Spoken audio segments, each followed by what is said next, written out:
إياك نعبد وإياك نستعين اهدنا الصراط المستقيم صراط الذين أنعمت عليهم غير المغضوب عليهم ولا الضالين آمين بسم الله الرحمن الرحيم نويت تعلما وتعليما وتذكرا وتذكرا والنفعا والانتفاع والإفادة والاستفادة والحث على التمسك بكتاب الله وسنة رسول الله صلى الله عليه وسلم ودعاء إلى الهدى ودلالة على الخير ابتغاء مرضاته وقربه وثوابه وحسن الخاتمة مع اللطف والعافية وصلاح العاقبة. Bismillahirrahmanirrahim. Alhamdulillahirabbil alamin. Salatu wassalamu ala asyrafil anbiya'i wal mursalin. Sayyidina wa habibina wa syafi'ina wa maulana Muhammadin wa ala alihi wa sahbihi ajma'in. Amma ba'du. Qala musanniful kitab rahimahullah wa nafa'ana bihi wa bi'ulumihi bidarain. Allahumma aftah qulubana futuhal arifin wa bihidmatika wansur alaina birahmatika ya arhamar rahimin. Ila anqal. Sarah yang ke 111.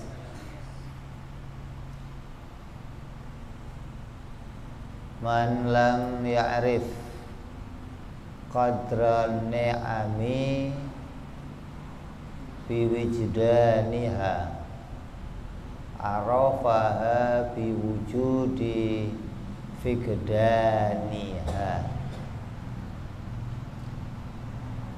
Siapa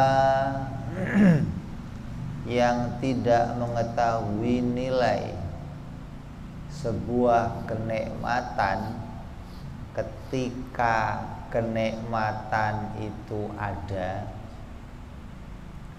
maka ia akan mengetahuinya ketika kenikmatan itu sudah tidak ada. Ini makna terjemahnya. Apa pengertiannya? Maksudnya, barang siapa orang yang tidak mengetahui kadar sebuah kenikmatan, tidak merasakan nikmat itu dari Allah, tidak merasa diberi oleh Allah ketika sedang adanya kenikmatan itu, maka Allah akan memberitahukan kepadanya kenikmatan itu setelah barang itu tidak ada. Ini biasa terjadi pada kita, biasa yang begitu.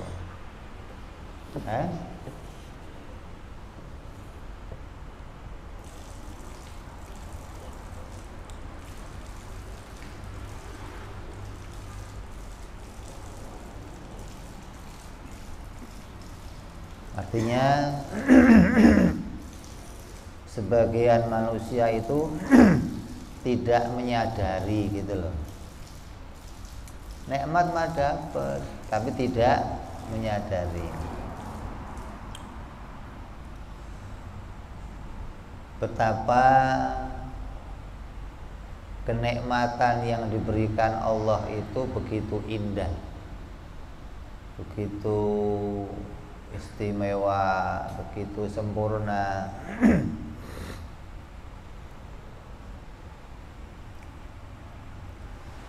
Apabila kenikmatan itu diabaikan, tidak disyukuri, tidak mengembalikan kenikmatan itu untuk amal ibadah kepada Allah, dianggap biasa-biasa saja, maka Allah akan memberitakan kepada dia betapa tingginya kenikmatan itu setelah kenikmatan itu hilang. Asal punya motor biasa-biasa aja, begitu motornya hilang, baru tuh coba ada motor ya enak banget. Coba ada motor nggak capek begini saya. Waktu ada motor ke sono gampang, ke sini diem, nggak cerewet, nggak ya Allah alhamdulillah saya kok ringan ya Allah, dari sono kemari nggak capek. Enggak, diem aja tengah-tengah. Begitu motornya hilang baru ternyata dikasih motor itu enak loh lah. Ternyata dikasih motor itu gampang mau kemana-mana. Ternyata dikasih motor itu bisa cepet kalau ngapa-ngapain. Kadar kenikmatan itu akan diketahui setelah barangnya gak ada. Dan itu mesti akan kamu alami ketika kenikmatan itu kamu abaikan, ketika kenikmatan itu nggak pernah kamu hitung, ketika kenikmatan itu tidak kita syukuri. Nah, kenikmatan itu macamnya ada dua. Yang pertama kenikmatan zahir. Ini bisa kita lihat apa rupanya, sehat, rupanya kuat, rupanya punya harta, punya anak, punya keluarga, punya kawan-kawan. Itu nikmat apa? Zahir. Punya mobil, punya perusahaan, punya apartemen, itu apa? Rupanya nikmat zahir yang bisa dilihat oleh yang lainnya. Yang kedua kenikmatan batin, apa rupanya? Seperti iman, Islam, itu nggak kelihatan tuh. Ihsan, tawadhu, khusyuk, ikhlas, itu nikmat batin yang Allah berikan. Asal sholat nikmat, diberi ketenangan hati. Asal duduk di majelis taklim nggak pengen pulang, anteng aja. Kayak hatinya penuh kedamaian. Beda, ada orang yang di majelis taklim juga nggak mau pulang. Kadang ditanya kenapa nggak mau pulang, bini gua di rumah bro, aduh rewel bro, mau pulang pusing gua. Lain lagi nih mah, pusingnya pulangnya pulang pusing, bakal ribut sama bini di rumah. Ada orang yang memang betah. Kenapa? Diberikan ketenangan hati oleh Allah. Itu namanya dikasih nikmat batin. Kesusahan juga ada dua, ada kesusahan zahir, kesusahan batin.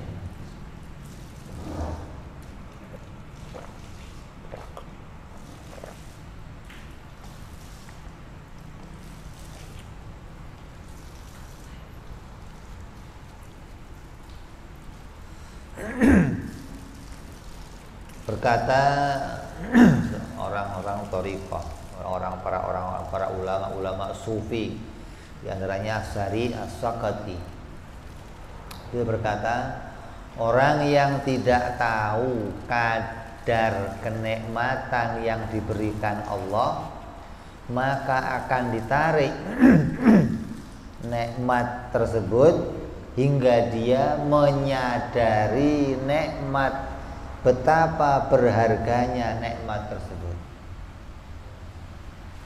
Orang yang mendapatkan kenikmatan tapi enggak menyadari kenikmatan itu maka kenikmatan itu akan ditarik oleh Allah hingga dia menyadarinya. Baru nanti apa? Nyesel. Duh, coba dulu. Coba tadinya. Coba enggak begini ya.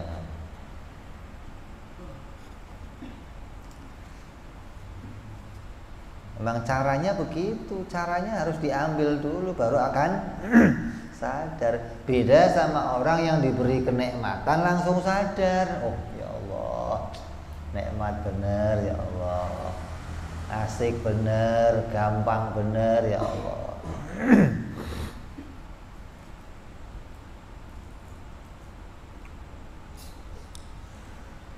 Maka berkata pula Imam Fudail Ibn Iyad, beliau berkata, hendaklah kalian selalu bersyukur atas kenikmatan yang diberikan Allah, karena sedikit sekali nikmat yang telah hilang itu akan bisa kembali lagi. Jadi harus kamu syukuri. Jangan sampai belum sempat bersyukur diambil nikmatnya sama Allah. Belum sempat terima kasih diambil nikmatnya sama Allah. Maka perbanyak bersyukur atas sebuah kenikmatan. Jangan nanti begitu diambil baru ya Allah, coba ada itu nikmatnya kayak apa, baru pengen bersyukur barangnya udah hilang, barangnya udah dipindahkan oleh Allah kepada yang lainnya. Hati-hati nih.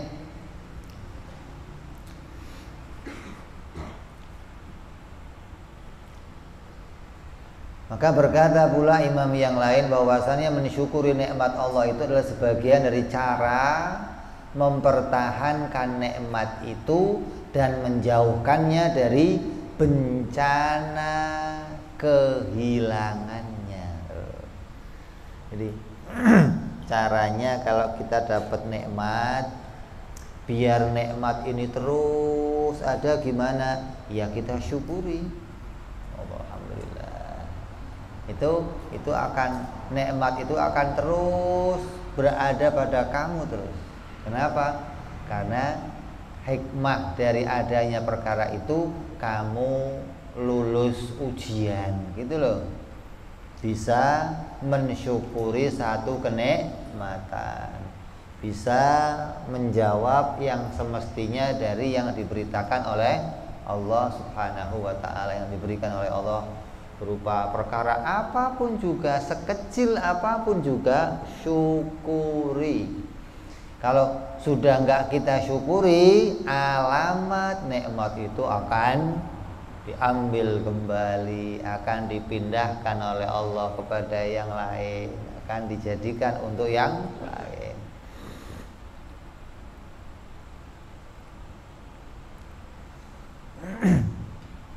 Jadi kalau kamu kok masih seneng nih, kamu masih seneng sama motor kamu, syukuri terus.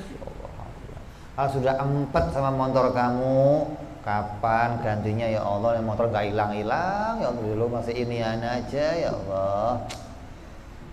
Kapan gantinya? Itu alamat gak lama hilang motornya.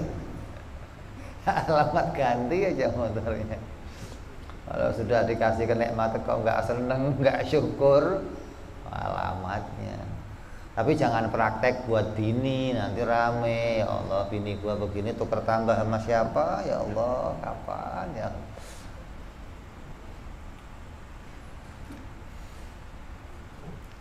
Orang yang tahu nilainya air, orang yang tahu harganya sebuah air, itu adalah orang yang kehausan di padang pasir.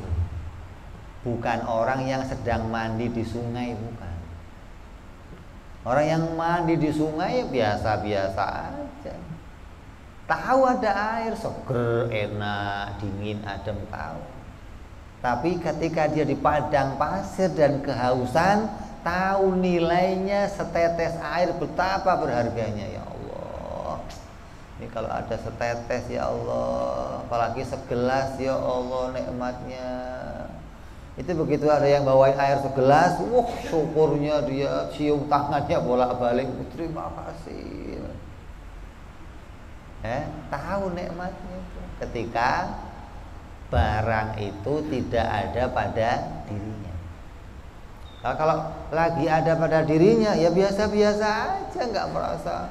Mau kamu mandi di tengah sungai yang dingin yang apa ya paling asik loh, airnya dingin, airnya nggak merasakan ini suatu kenikmatan yang diberikan oleh Allah.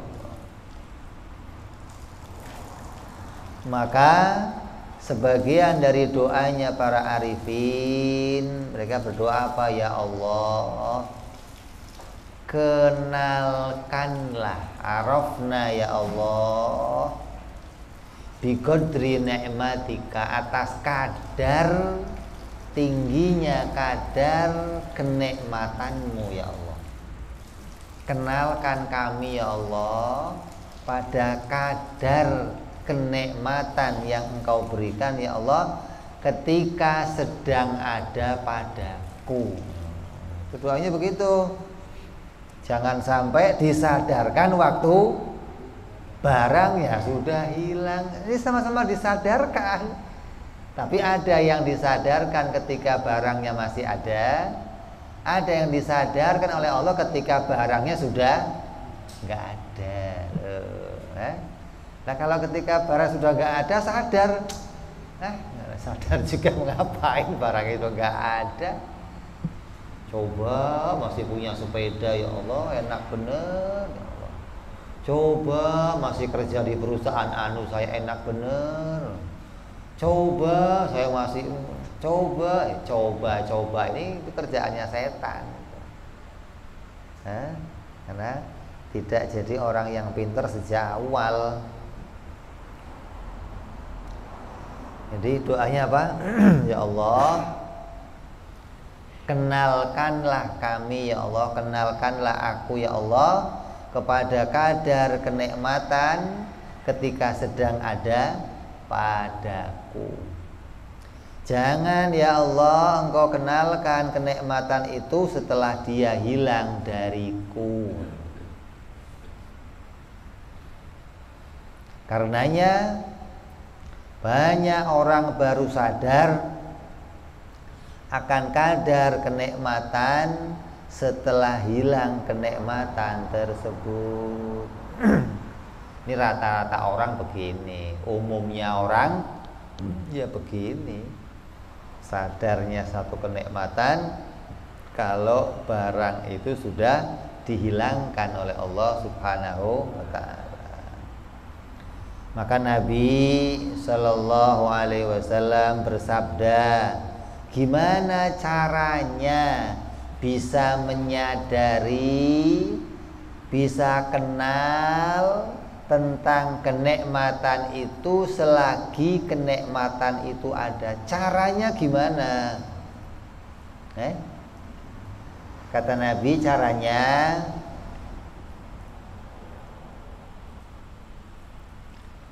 jangan kalian rendahkan suatu pemberian dari Allah walaupun kecil. Jangan pernah kamu remehkan kenikmatan yang Allah berikan walaupun kecil, walaupun sedikit. Maka selalu kamu pandang orang-orang yang berada di bawahmu. Caranya begitu, sehingga engkau akan merasakan nikmat itu walaupun kecil. Dan janganlah engkau pandang yang ada di atasmu, maka engkau tidak akan merasakan kenikmatan apa-apa walaupun kenikmatan itu besar ada padamu. Karena akan menghilangkan rasa syukur atas kenikmatan yang Allah berikan. Ya, Allah kasih apa itu? Allah kasih apa? Cara. Nabi kasih cara. Allah kasih nikmat itu kan banyak. Ada yang kadang gede, ada yang kadang kecil. Sekecil apapun kenikmatan itu, perhatikan, jangan diremehkan. Tapi syukur langsung, ya Allah, alhamdulillah. Alhamdulillah. Alhamdulillah. Terus walaupun kecil, walaupun sedikit, walaupun ada orang datang sama kamu, Habib, bawain nasi uduk sebungkus. Makasih ya. Bagi kamu apa nasi uduk? Bagi yang ngasih itu memang dia berharga, pinginnya bisa ngasih seperti itu gitu loh. Maka caranya kamu menyadari itu kenikmatan apa? Yang kecil ini ingat ini dari Allah. Allah mendatangkan ini untuk saya. Yang ngirim siapa saja bisa Allah jadikan sebagai sabab untuk datangnya satu kenikmatan. Bisa lewat orang, bisa lewat burung, bisa lewat apa? Angin, bisa lewat apa saja Allah mengantar suatu kenikmatan. Setelah kamu bisa menyadari itu walaupun kecil, terus lihatlah orang-orang yang nggak pada makan. Ya Allah, ini ya Allah kalau saya kasih ke orang-orang itu, oh kayak apa senangnya dia. Kenapa? Untuk makan aja susah dia, untuk ini susah. Nah kamu dikasih jangan sampai nasi uduk di rumah banyak, ada kebuli, ada nasi, ngapain nasi uduk? Mesti kamu nggak syukur, ya kan? Jadi Nabi sudah tahu kalau keadaan kita itu begitu, maka Nabi kasih cara. Pandangan kamu jangan mandang yang ke atas. Kirim pizza dong, ngirim nasi uduk, pizza. Ntar dikasih pizza juga kurang. Ngirim itu biryani semangkok gitu. Ntar dikirim kurang juga. Kenapa? Karena yang dilihat selalu hingga dia nggak akan pernah bersyukur dengan yang Allah berikan. Tapi coba dilihat ke bawah, ya Allah, ini ada orang yang nasi uduk aja sebungkus bisa buat sehari, ya Allah. Dimakan sepertiga, pagi, siang makan lagi sepertiga, sore makan lagi sepertiga, ya Allah. Alhamdulillah saya dikasih nasi uduk, ya Allah. Itu bentuk caranya kita mensyukuri kenikmatan. Begitupun yang lain, apalagi apa saja. Kamu dikasih rezeki, kasih uang sedikit, syukuri. Kamu dikasih bantuan apa? Ayo Pak, saya boncengin yuk. Mau ngaji saya boncengin naik motor. Motor nggak level. Ente buat mikir itu yang pada jalan kaki naik sepeda banyak. Ustadz ngajarnya jauh naik sepeda. Ente mau pakai motor aja belagu bener. Level apa level lu gitu. Ini macam-macamnya orang begitu. Jadi ini cara jitu benar-benar. Jangan mandang ke atas, mandang selalu ke bawah. Itu mesti akan menimbulkan rasa syukur kita kepada Allah. Itu pasti. Kamu cuman punya kaki, lihat orang yang lumpuh, mesti syukur kamu, ya Allah, alhamdulillah, ya Allah punya kaki, ya Allah, alhamdulillah. Gak akan keluar kamu kenapa punya kaki, gak akan. Bisa jalan, lihat orang yang lumpuh. Bisa naik sepeda, lihat orang yang jalan kaki. Lihat jalan kaki, ya Allah, gua pernah begitu capek bener. Ya, masih mending naik sepeda. Begitu punya motor butut, lihat yang naik sepeda, ya Allah naik sepeda. Gua pernah ke masjid naik sepeda. Masjid langsung sholat nggak bisa duduk gua, pegel semua kakinya. capek, untung sekarang punya motor, syukur ya Allah, alhamdulillah, ya Allah, alhamdulillah. Jadi caranya begitu, ntar punya motor, ntar punya mobil, ntar punya rumah, ntar punya, terus lihat yang ke bawah mesti memunculkan rasa syukur dan akan tahu ini betul-betul karunia pemberiannya Allah Subhanahu wa ta'ala. Terus ini cara yang diberikan Nabi.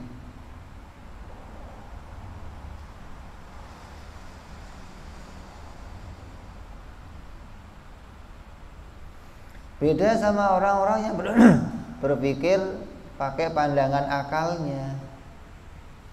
Nih, gabungkan nih pikiran kamu sama apa yang disampaikan Nabi, coba gabungkan. Kalau dari pikiran gimana cara mensyukurinya? Jangan pernah melihat sesuatu yang sedikit yang diberikan Allah. Tapi lihatnya apa? Kenapa kok saya yang dikasih? Itu lihatnya.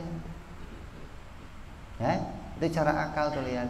Ada orang kaya raya datang. Umpamanya yang sekarang orang paling kaya siapa? Siapa sekarang? Sambo. Sambo, lu mau Sambo aja. Siapa? Oh, biasa.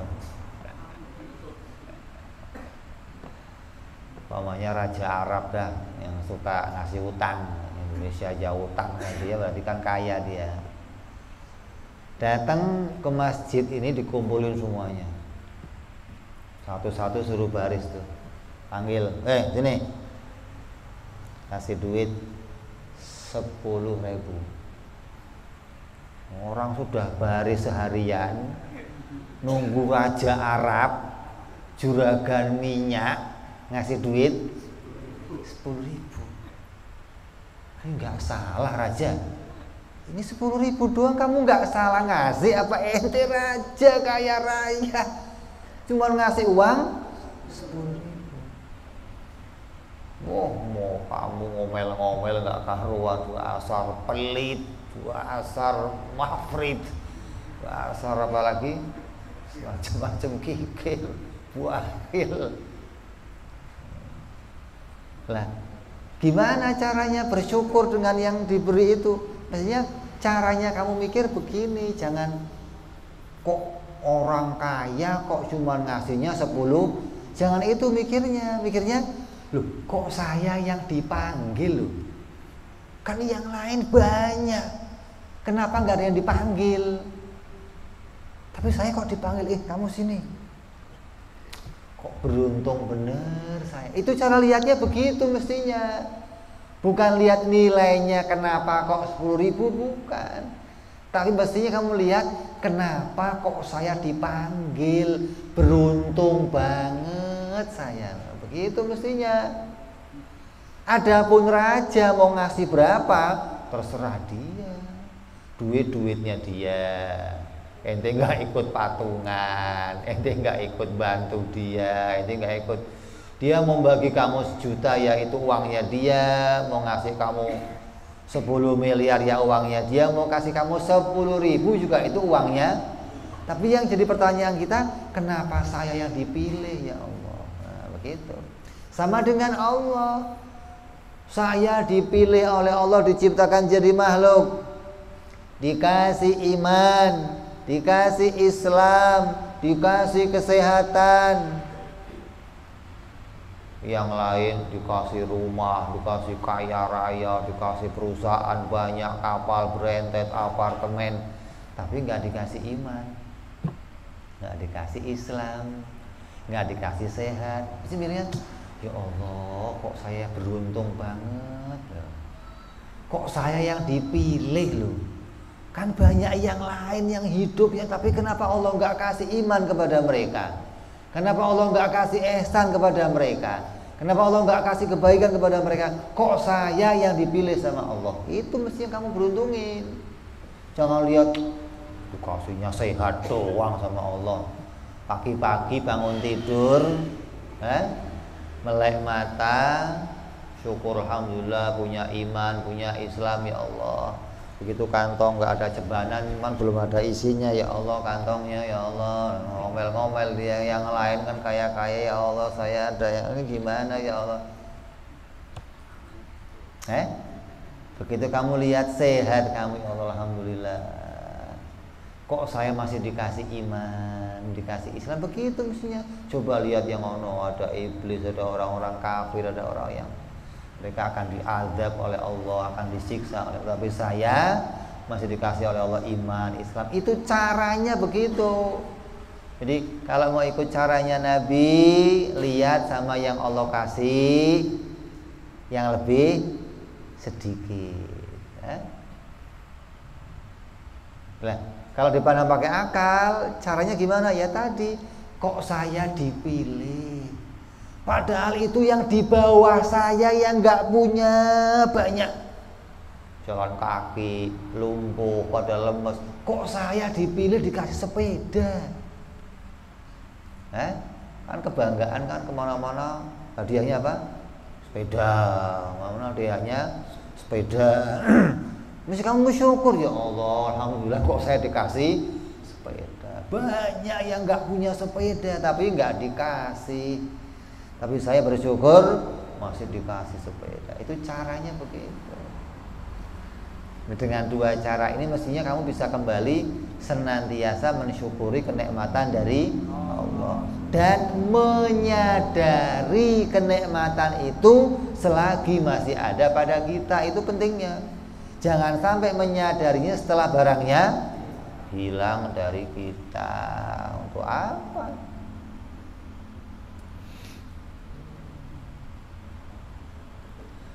Begitulah amal seorang yang salik kepada Allah.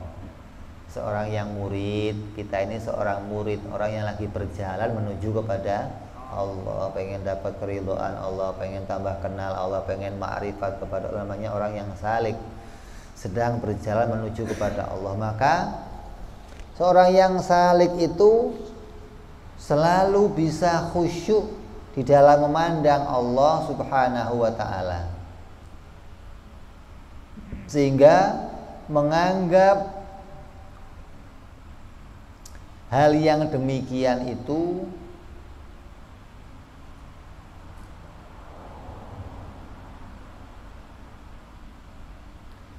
jadi hal yang lumrah, biasa.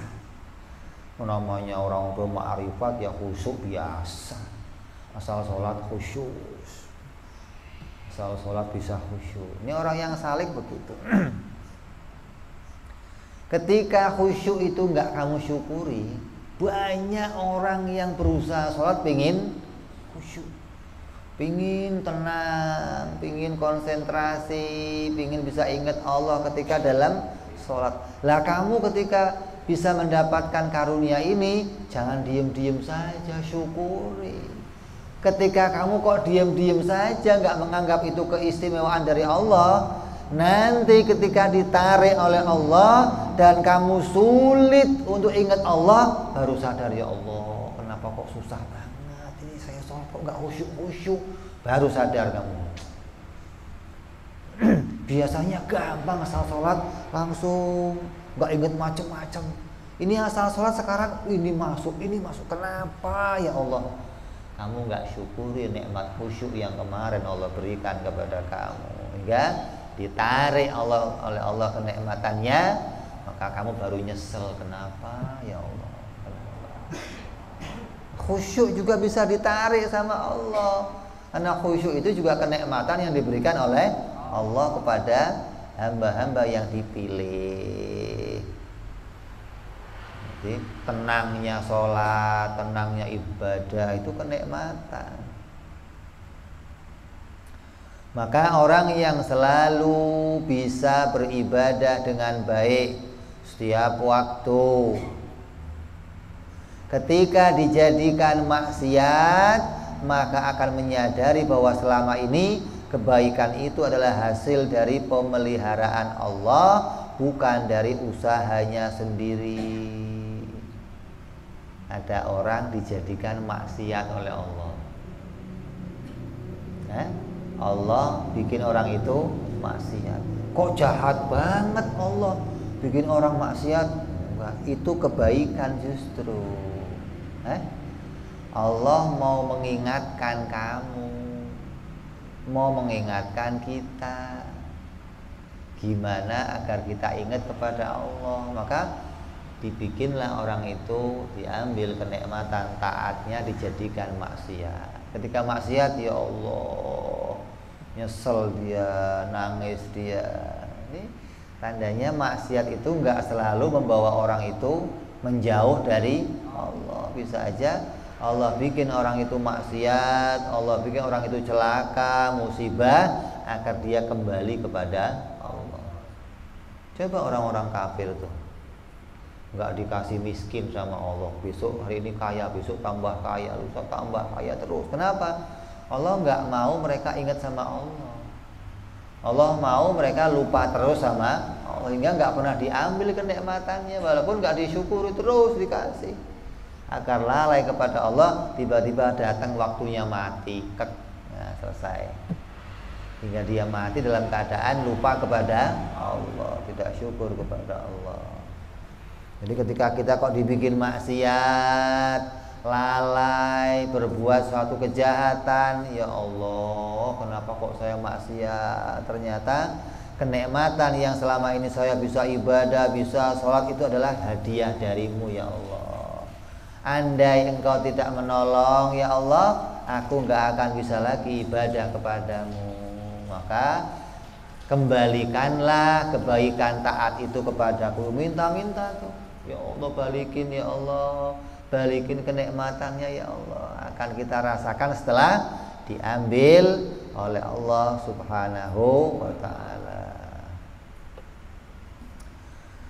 Allah berkata, berfirman kepada malaikat Jibril alaihi salam, wahai Jibril, hapuslah rasa manis dalam ibadah, ketika ibadah dalam hatinya seseorang hambaku.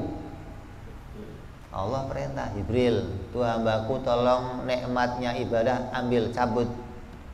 Jadi tugas malaikat Jibril itu tuh diantaranya setelah selesai tugas menyampaikan wahyu dari Allah, dia punya tugas-tugas khusus yang Allah perintahkan. Ambil itu. Yang pernah dia bawa-bawa dulu diperintah untuk diambil oleh Allah. Maka datanglah malaikat Jibril ke si fulan dan diambillah kenikmatan ibadahnya. Maka si fulan terguncang, stres, bingung, ya Allah kenapa kok sulit begini, kenapa kok susah. Karena tidak lagi merasakan manisnya ibadah, lalu minta kepada Allah, ya Allah kembalikan kenikmatan itu padaku ya Allah. Lalu Allah berfirman kembali kepada malaikat Jibril, wahai Jibril, kembalikanlah karena aku dapati dia adalah orang yang benar. Kalau mintanya kembali itu betul-betul tulus, Allah kembalikan. Artinya Allah tahu mana orang-orang yang ikhlas dalam minta, mana orang yang bohong-bohongan aja. Kayak contohnya siapa? Fir'aun. Ketika Fir'aun tenggelam di laut, apa kata dia? Ya Allah, saya sekarang iman kepada orang-orang yang diimani sama Tuhan Engkau ya Allah, yang diimani kaum Bani Israel. Hidupkan lagi saya Allah, saya pasti iman. Kata Allah, bohong lu. Lu mau dia menipu gua lu. Mau bikin prank lu ya gitu. Karena banyak yang begitu. Kamu dikasih sakit, ya Allah sehatkan, ya Allah kalau saya mau ibadah, begitu sehat. Lo kira Allah kena prank, ditatat doang, ntar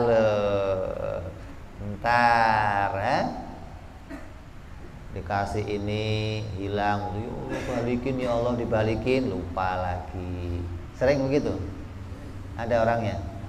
Hadir orangnya? Itu bahaya tuh, Jadi jangan gampang-gampang, tapi Allah akan ancam, awas, hati-hati ente, akan diancam sama Allah nanti. Jadi Allah tahu mana hamba-hamba yang tulus, yang betul-betul mengharapkan kenikmatan dari Allah, Allah kembalikan.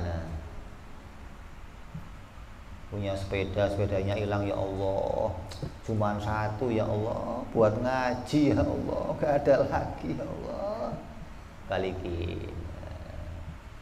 Nah, kata orang kalau halal pasti balik, nggak tergantung mau halal. Kalau Allah ridho sama kamu dipulangin gitu. Halal juga kamu nggak pernah syukur, ngapain diambil doang sama Allah ya? Kasih yang lain. Jadi jadikan kenikmatan itu walaupun kecil sebagai bentuk betul-betul kita syukuri, sebagai jalan yang kita melihat Allah memperhatikan saya, Allah memberikan kelebihan pada saya, yang lain nggak dikasih, saya dikasih. Tapi yang lain kan ngasihnya mobil, pesawat, kenapa saya cuma sepeda? Oh no, yang nggak punya sepeda banyak bro, lo aduh. Lihatnya ke atas, nggak bakal syukur, nggak bakal. Hatta kamu dikasih kereta api, nggak syukur nggak? Kenapa? Oh no, punyanya jet, ya Allah keren banget jet, kereta, apa? Nggak bakal syukur. Ente punya kapal bersiar 20 sekalian nggak bakal syukur ketika lihatnya, oh no punya pesawatnya banyak banget, gua baru di laut doang. Makanya kalau di tempat saya ada orang yang punya sepeda motor, punya mobil, harganya mobil berapa paling mahal? Ya kita 100 juta lah, 100 juta. Dikerudungin, dilap-lap ya apa. Kata orang-orang tempat saya apa? Ah, lu baru mobil satu aja dilap-lap. Gua kapal, gua jemur doang di laut tuh nggak gua kerudungin, nggak gua lap-lap, nggak gua apa. Ya namanya kapal masa mau dikerudungin di laut lu gimana? Artinya orang yang punya banda diperhatikan, itu bentuk rasa syukur kepada Allah. Jadi jangan kecil hati, jangan biarin. Kita perhatiin itu bukan karena apa cinta dunia, tapi betul-betul bentuk mensyukuri kenikmatannya Allah. Begitu harusnya, jangan terus hubungin orang, nyenggol aja nggak boleh, orang ini nggak boleh, pelitnya minta ampun, akhirnya hilang barangnya.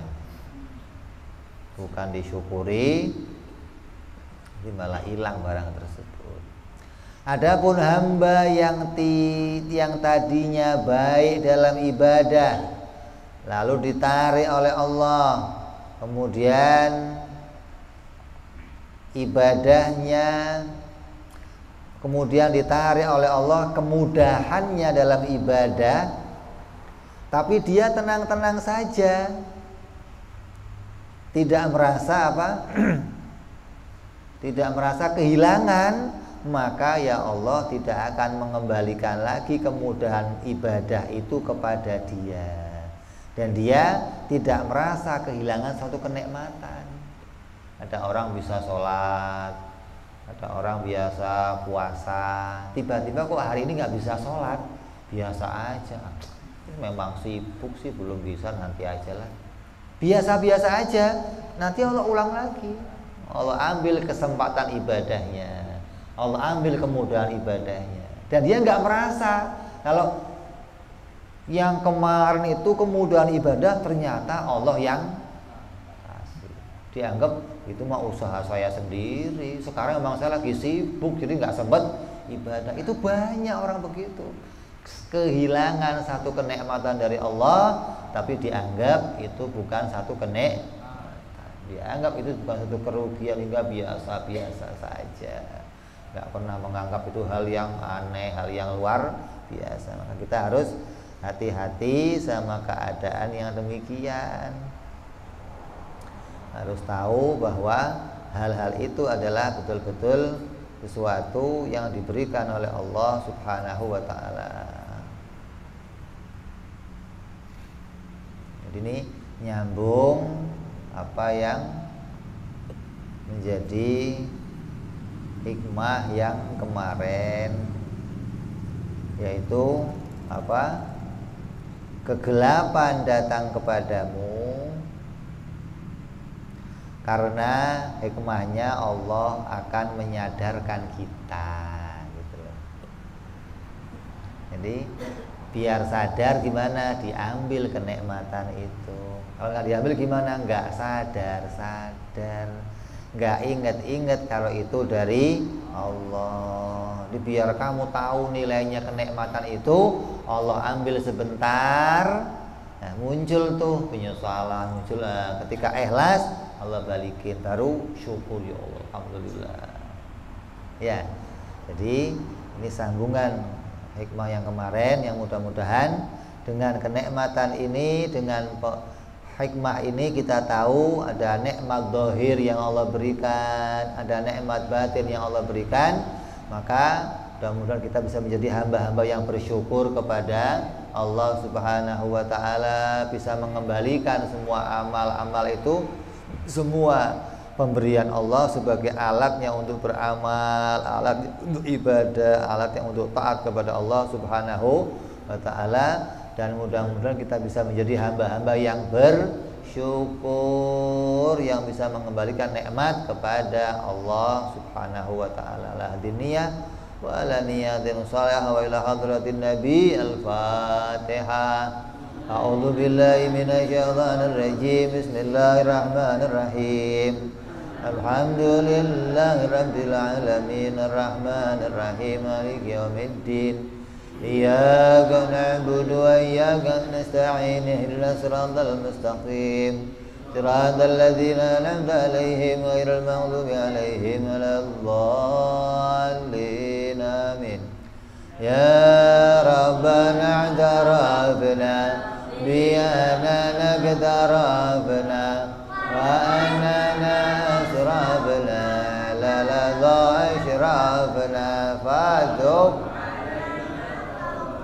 tawsili kulli hawba wasdar lana awrati wa amini rawati waghfir li walidina Rabbi wa mauludina wal ali wal ihwani wa sairil hillani wa kulli dhi mahabbah aw jiratin aw suhbah al muslimina ajma' amin Rabbi fadlan wa judan manna la biktisabi minna bil Mustafa Rasulina dhabi kulli suli wa salam Rabbi alaihi andal habbi wa alihi wa sahbihi dada ta'si suhbi walhamdulillahi fil badi wa tanahi subhana rabbika rabbil izzati amma yasifun. Salamun alal mursalin walhamdulillahi rabbil alamin. Assalamualaikum warahmatullahi wabarakatuh.